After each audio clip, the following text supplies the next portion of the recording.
The worst part of being alone in the dead of night isn't the isolation.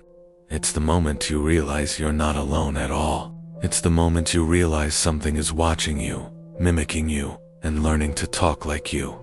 The house has a memory, and it's a memory that's about to become a part of your life. I've been a student for 5 years, a man who has seen it all. But nothing prepared me for the emptiness of that apartment. An emptiness that was filled with a terrifying, silent presence. My name is Liam, and for the past 5 years, my life had been a blur of long, late nights, cheap takeout, and faceless apartments. I was in the middle of a particularly grueling stretch, exhausted and just wanting to finish my work. I was in a small, cramped apartment, the only one awake in the entire building. The silence was a heavy, oppressive presence that was closing in on me. I was just happy to have a place to rest my head, a place that felt like a sanctuary. I had no idea that I was about to become the star of a horror story, and the apartment was the director. The horror started with the silence. The apartment was unnaturally silent. No cars, no sound of people, no sound of animals. The silence was a heavy, oppressive presence that was closing in on me. I tried to call for help, but my voice was a small, weak sound that was swallowed by the silence. But then I heard a new sound, a faint, almost imperceptible sound, like a whispered hello. It was my own voice. I was confused, a little scared, but mostly hopeful. I called out to it, but there was no reply. I was a man who was lost in an apartment, but I was about to become a part of a nightmare that had been waiting for me. I was not a person anymore. I was a memory, a ghost in an apartment. A man who is waiting to be found again. The voice returned, but this time it's different. It's a chorus of voices, a symphony of my own voice, my father's voice, my own laugh, all calling his name. The voices are all around me, a terrifying, malevolent echo of my own life. I've been listened to the entire time, a captive audience in a terrifying, silent play. I turned off my phone, I turned off my flashlight, but the voices are still there. The apartment is still there. I'm in a part of the apartment I don't recognize, and the apartment is a silent, dark monument to my terror. The voices, a chilling, malevolent echo of my own, come through my own mouth, a voice that I can't escape. You're still here, they say. You're still alone. I am a professional skeptic, a man who believes in facts, not folklore. But the voices, the apartment, the silence, they were all facts that were impossible to ignore. I was about to run out of the apartment when I saw something on the wall ahead, a small, almost invisible crack in the old plaster.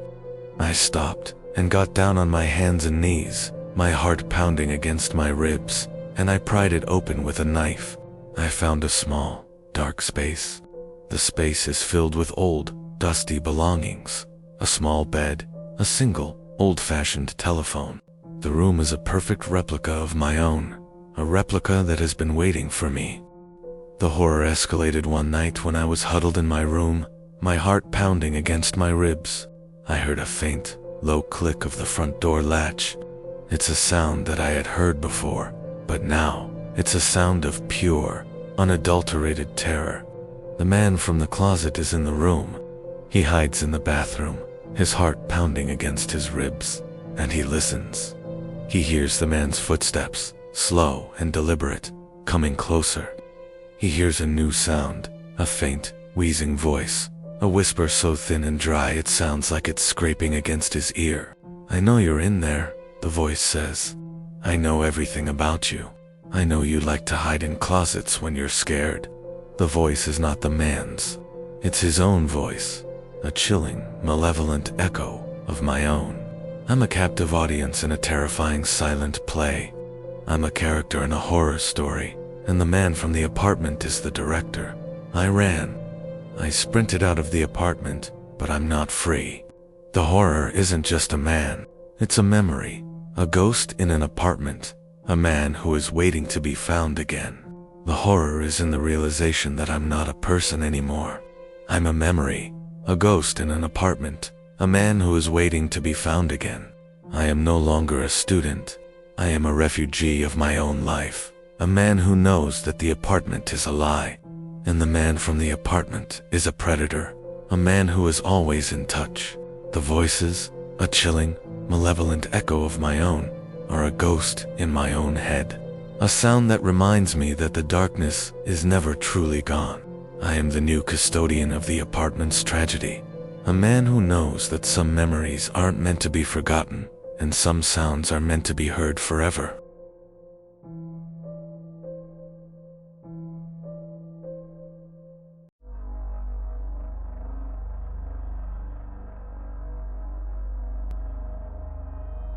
An old mirror isn't just a piece of glass. It's a silent witness to 100 years of forgotten lives, a window into a past that is just out of reach. But the mirror we bought wasn't just a window. It was a door, a profound, ancient portal to a place that wasn't on any map, a place that was watching us from the other side. And the worst part was, it was using our own reflections to break us down, one terrifying lie at a time. The mirror was a trap, and we were the ones who were lured in. We thought we had a new life. We were about to find out we were just new hosts. My name is Marc, and my wife, Lisa, and our 2 children, Lily, who was 10, and Sam, who was 7, were a loving family, excited to be moving into our new suburban home. We had just moved in, and we were filled with the kind of naive optimism only a new beginning can bring. The house was a beautiful, split-level home with a large, manicured lawn and a quiet, sleepy neighborhood. The house was a blank canvas, and we were eager to fill it with our laughter, our memories, and our lives. As a housewarming gift to ourselves, we went to an estate sale and found a beautiful old antique mirror for an impossibly low price. The mirror was a stunning piece of dark wood and intricate carvings, a gorgeous piece of history. The owner, a sweet old woman, gave us a strange set of rules. Don't let the mirror be alone in a room, and don't look at it after dark. Marc, a skeptic, dismissed the warnings as the quirks of an old woman, a natural part of a person who has lived in the same house for 100 years. I put the mirror in the master bedroom, a beautiful old, dark wood frame that was a perfect backdrop for our new life. The first strange event was a series of strange, vivid dreams. We would fall asleep in the master bedroom, and we would have dreams of a dark, silent dimension, a place that was not our home. The dreams were a blur of shadows and silence, a profound, ancient terror that filled the air. We were not alone in the dreams. We were being watched by a profound, malevolent presence, a tall, gaunt silhouette with black, empty eyes. The dreams were not just dreams. They were a profound, psychological assault, a malicious parasite feasting on our past. The weirdness escalated. The mirror started to make strange, rhythmic tapping sounds, a soft, insistent tap, tap, tapping that was coming from deep within its glass. The tapping was too rhythmic, too deliberate. It was the sound of a profound, ancient hunger, a chorus of 1,000 forgotten souls. My paranoia grew. The mimicry began. We started to see strange reflections in the mirror, reflections of our own family, but they're not us. The reflections are gaunt, skeletal masks of a family with black, empty eyes. The reflections are moving on their own, a silent, menacing lie. The fear became personal. The mimicry of their voices begins. We hear a voice from the mirror, a low, pleading whisper that sounds like our own voices. Help me, help me, ... The voice whispers things only we would know, a dark secret, a forgotten memory. The mirror is not just a mirror. It is a malicious, sentient entity that is in our minds. The final escalation before the climax was when the entity's true nature was revealed. The mirror began to move on its own. The frame began to creak and groan, and from the glass, a long, impossibly thin, clawed hand slides through the reflection, its fingers tapping against the air, beckoning them. The mirror is a living, breathing thing, and it's consuming them. The low groaning from the mirror intensified, becoming a sound of profound, ancient hunger. The glass, old and dark, began to crack and groan, and from the cracks, a series of long, impossibly thin, clawed hands slide through the reflection, their fingers tapping against the air, beckoning them. The mirror is a living, breathing thing, and it's consuming them. I am in the master bedroom, terrified, as the chorus of voices from the mirror becomes a deafening, terrifying roar. I look at the mirror, and I see a face that is not mine, but a gaunt, skeletal mask of a family, with black, empty eyes. The family in the mirror begins to speak, a low, guttural growl that is a horrifying parody of our own voices. "You're ours now, Marc. You're home." And as they speak, a long, impossibly thin, clawed hand slides through the reflection, its fingers tapping against the air, beckoning them. The mirror is a living, breathing thing, and it's consuming them in a blind panic. My family and I smashed the mirror and ran, leaving the house, everything behind. We never look back. The police find the house a few days later, but the mirror is a pile of shattered glass. The house is a normal, empty house. Marc and his family are never seen again. The memory of that night, the sound of their own voices, and the final, chilling line, "Your home," is a weight that his family will carry forever. The mirror is a trap, and they were the ones who were lured in.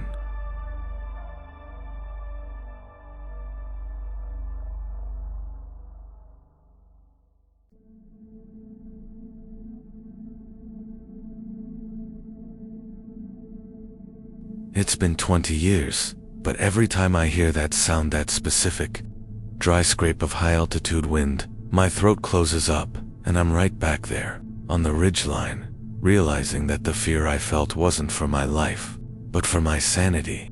What I saw defied everything I knew about biology, and I still carry this sickening certainty that whatever it wasn't supposed to be seen by human eyes.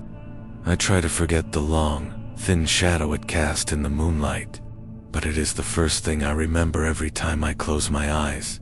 I was 24, and like most people who spend months in the wilderness, I considered myself a man who respected nature, but was not afraid of it.